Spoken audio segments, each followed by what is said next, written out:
ગાંધીના પ્રહારો મુદ્દે હર્ષ સંઘવીએ કર્યો છે પલટવાર। સંઘવીએ કહ્યું હતું કે રાહુલ ગાંધીને સંવેદના સાથે કોઈ સંબંધ નથી। હું ભગવાનને પ્રાર્થના કરીશ કે તેમને સંવેદના આપે।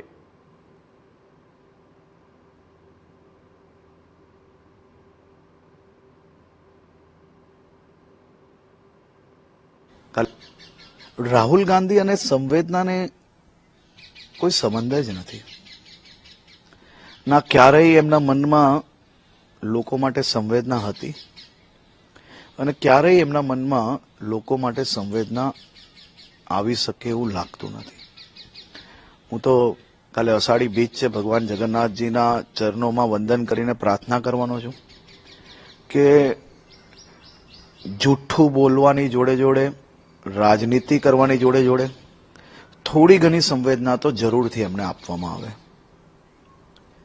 જે વ્યક્તિ દ્વારા ગુજરાત અને આપણા ગુજરાતના લોકોને બદનામ કરવાનો, કોસવાનો, જ્યારે જ્યારે સત્તા પર રહ્યા ત્યારે ગુજરાતના વિકાસને રોકવાનો આ બધો જ પ્રયાસ કરવાનો એક મોકો ના છોડ્યો હોય।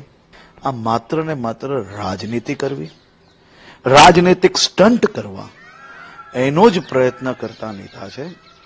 એમને અને સંવેદનાને કોઈ બી પ્રકારનો સંબંધ છે જ નહીં।